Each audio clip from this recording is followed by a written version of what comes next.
आजकाल हे सगळीकडे फॅड चाललेलं आहे. Law of attraction, manifestation and all.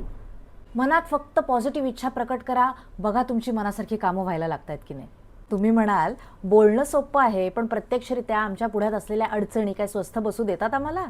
पण तरीसुद्धा मी तुम्हाला म्हणेन, ज्या अर्थी म्हणजे काय हा विषय आहे तो बघूया तर, किंवा एखादा हा ट्रेंडी टॉपिक चाललेला आहे ऐकायला हवा, किंवा काहींसाठी हा विषय नवीनही असू शकतो, पण कुठल्याही कारणाने का होईना तुम्ही ह्या थंबनेलला बघून या व्हिडिओवरती जर क्लिक केलेलं असाल ना, तर मी म्हणेन त्या युनिवर्सचे तुम्हाला सतत ते सांगण्याचे संकेत आहेत की तुम्ही हे एकदा असं वागून तर बघा. बघ तुझ्या आयुष्यातले सगळे प्रॉब्लेम्स कसे मी चुटकीसरशी दूर करतो ते. नमस्कार मित्रमैत्रिणींनो, Shri Swami Samarth. I am Snehali Rane, masters in Vedic astrology, tarot reader, vastu consultant, mind healer and life guide coach also. तुमचं माझ्या या हील विथ स्नेहाली चॅनलमध्ये मी सगळ्यांचं मनापासून स्वागत करते.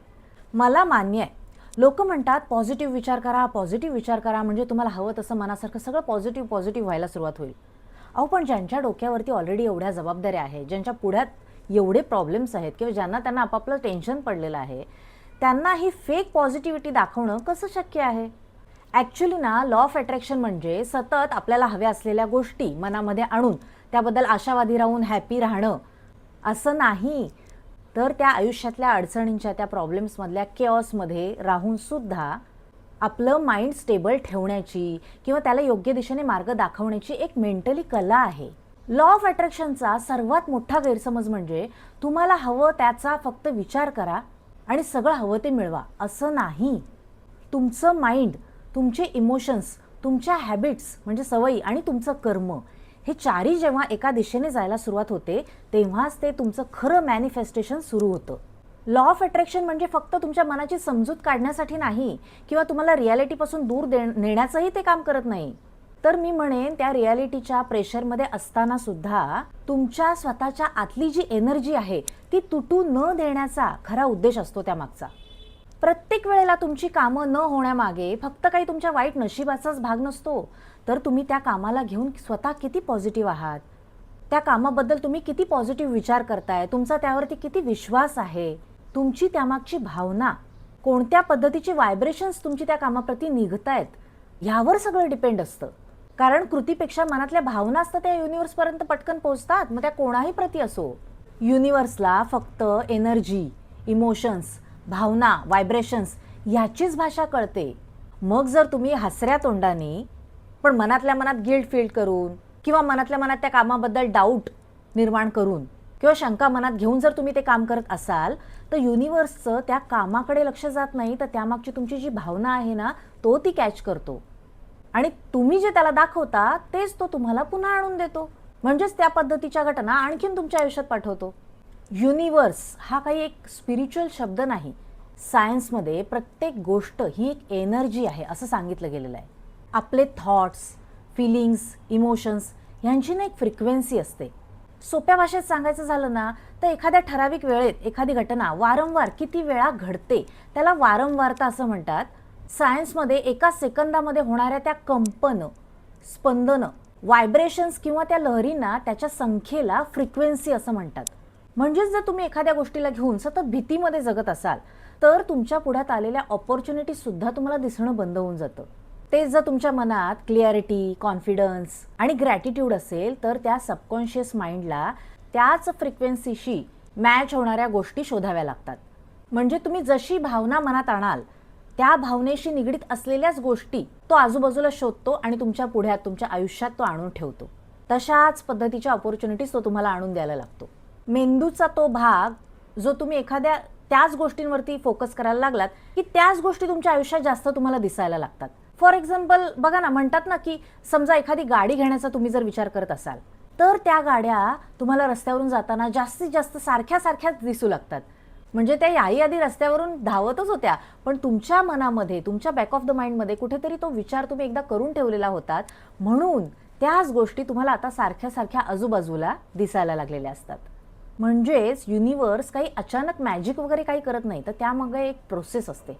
आणि लॉ ऑफ अट्रॅक्शन ही त्यातलीच एक स्टेप आहे, जी आपण खरं तर रोजच्या जीवनात एवढं खोलवर शिरून कधी विचार करत बसत नाही. पण त्यामागचं खरं सूत्र म्हणजे आपल्यात असलेल्या शक्तीला, एनर्जीलाच आपण खरं विसरून गेलेलो असतो. किंवा ती खरी जाणीवच झालेली नसते तसं बघायला गेलं तर. युनिव्हर्स पहिल्यांदा तुमचं माइंड बदलवतो, मग तुमची एनर्जी बदलते, म्हणजे ती पॉझिटिव्ह असू शकते किंवा निगेटिव्हही. मग त्यावरती तुमचे डिसिजन्स बदलले जातात आणि मग त्यावर तुमचं भविष्य किंवा नशीब बदलायला किती वेळ लागतोय.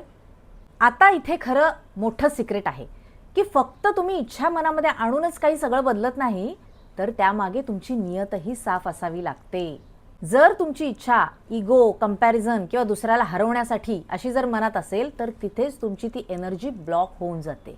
कारण मिळवण्यासाठी ती गोष्ट किंवा वस्तू तर तुम्ही मिळवलेली असता, पण ती मिळवल्यानंतर जर अंतर्मन तुम्हाला जर खात असेल, म्हणजेच तुमच्या मनावर येणारं दडपण किंवा होणारं मनामध्ये गिल्ट फील, मी केलं ते बरोबर केलं की नाही, नक्की चांगलं केलं ना की नको करायला हवं होतं, कामाबद्दल येणाऱ्या शंका किंवा काही ना तर मग कसं मी करून दाखवलं वगैरे वगैरे, असं जर वाटत असेल तर तुम्हाला त्या गोष्टीचा आनंद कमी, पण त्यानंतर मनावर दडपण जास्त येऊ शकतं आणि तुमची एनर्जी मी म्हटल्याप्रमाणे ब्लॉक झाल्याप्रमाणे त्यानंतर पुढे चांगल्या गोष्टी तुमच्यापर्यंत येऊन पोहोचतच नाहीत.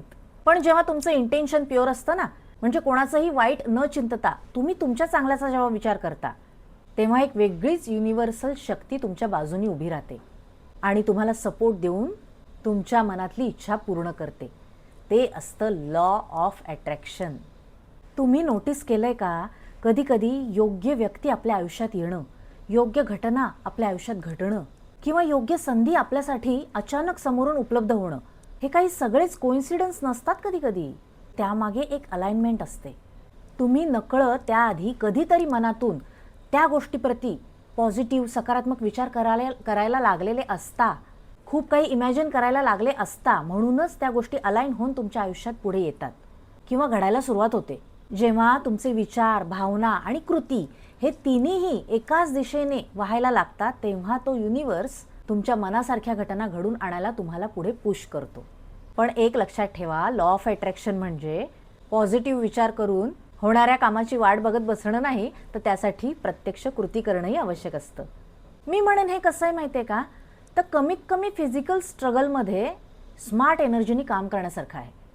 जे लोक मेंटली स्ट्रॉंग असतात, स्वतःच्या इमोशन्सवरती कंट्रोल ज्यांचा असतो आणि जे सतत पॉझिटिव्ह, नाही मी म्हणणार, कारण आपल्या पुढ्यात आलेल्या अडचणींना किंवा प्रॉब्लेम्सला सतत आपण पॉझिटिव्ह असल्याचा आव आणून दिखावा तर करू शकत नाही, पण त्या गोष्टीला हँडल करतात किंवा त्या परिस्थितीत मी म्हणेन ते कॉन्शियस राहतात, कॉन्शियस राहून निर्णय घेतात, ते लोक आयुष्यात जास्त पुढे जातात. कारण त्यांची एनर्जी कुठे लीकच होत नाही. नाहीतर एखादा मोटिवेशनल व्हिडिओ बघून तुम्हाला एक 10-15 मिनिटं, पुढची 10-15 मिनिटं खूप मोटिवेटेड झाल्यासारखं वाटतं आणि त्यानंतर मग पुढ्यातल्या प्रॉब्लेम्सकडे बघितल्यावरती पुन्हा मन खचून स्ट्रेसमध्ये आपण निघून जातो. म्हणजेच तुम्ही 10-15 मिनिटापूर्वी जे पॉझिटिव्ह राहून ब्रह्मांडाकडे ज्या पॉझिटिव्ह वाईब्स तुमच्या पाठवल्यात, त्यानंतर पुन्हा स्ट्रेसमध्ये जाऊन त्या स्ट्रेसफुल सिच्युएशनला स्वीकारून तशा व्हायब्रेशनमध्ये राहायला जर सुरुवात केली, तर त्या युनिव्हर्सकडे म्हणजे ब्रह्मांडाकडे आधी जी पाठवलेली पॉझिटिव्ह एनर्जीची जी फ्रिक्वेन्सी होती, जी दोरी होती, ती तुटते. मग योग्य तो मेसेजेस युनिव्हर्सला तुमच्याकडून मिळत नाही. मग तुमचं काम कसं होणार?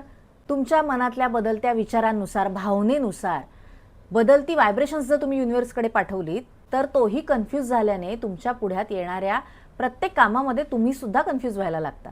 तो तुम्हालाही आणखीन त्या कामामध्ये निर्णय घेण्याबद्दल कन्फ्यूज करून टाकतो. पण मी म्हणेन, कोणतंही काम न होण्यामागे तुम्ही विसरता की त्याआधी मध्यंतरीच्या काळात तुम्ही त्याच कामाला घेऊन किती मनामध्ये डाऊट निर्माण केला होतात, किती कन्फ्यूज झाला होतात आणि त्यानंतर आपोआप तुम्हाला कोणीतरी सांगितल्यामुळे किंवा पुन्हा मनस्थिती तुमची बदलल्यामुळे पुन्हा तुम्ही त्या गोष्टीवरती कन्फर्म होता. मग ती फ्रिक्वेन्सी मॅच व्हायला वेळ तर मिळू दे युनिव्हर्सला. पण हवं तेव्हा हवं तसं न झाल्यावरती, म्हणजे पेशन्स न ठेवता तसं वागल्यामुळे तुम्ही त्या टेक्निकलाच नावं ठेवता किंवा मग अविश्वास दर्शवता. तुम्ही जर रोज डाऊट, जलसी, अँगर, निगेटिव्हिटी ह्या व्हायब्रेशनमध्ये जर राहत असाल, ह्या मनस्थितीत जर राहत असाल, तर तुमची व्हायब्रेशन्स खाली खाली येऊ लागते. पण तेच ग्रॅटिट्यूड, मेडिटेशन, क्लिअर विजन आणि चांगलं कर्म ह्या दिशेने जर वाटचाल करत असाल, तर तुमची फ्रिक्वेन्सी वाढते आणि एक वेळ अशी येते जिथे तुम्हाला प्रत्येक गोष्टीसाठी धावावं लागत नाही, तर ही नियतीच तुम्हाला सगळे रस्ते मोकळे करून देते, तुमच्यासाठी नवीन मार्ग तयार करते. म्हणूनच जे हवंय ते मागण्यापूर्वी 2 मिनिटं थांबून स्वतःला विचारा, आधी कन्फर्म व्हा की मी नक्की ह्या गोष्टीसाठी इंटरनली तयार आहे का. कारण युनिव्हर्स शब्द ऐकत नाही, ते तुमचं व्हायब्रेशन ऐकतं. त्याच्याशी संवाद साधण्याचं तेच एकमेव साधन आहे. मी म्हणेन तुमचं होल फ्युचर, आयुष्य मी म्हणेन हे आजच्या तुमच्या मानसिकतेच्या फ्रिक्वेन्सीवर ठरत असतं. यावर तुमचं काय मत आहे? खरंच युनिवर्स हे सिग्नल देतं घेतं का, की ही फक्त सायकोलॉजी आहे? कमेंटमध्ये मला नक्की सांगा. आणि अशाच प्रकारचे स्पिरिच्युअल डीप नॉलेजचे व्हिडिओज पाहण्यासाठी या चॅनलला नवीन असाल तर सबस्क्राईब करा. आवडल्यास लाईक करा, शेअर करा. भेटूया अशाच एका नव्या व्हिडिओमध्ये. तोपर्यंत बाय बाय.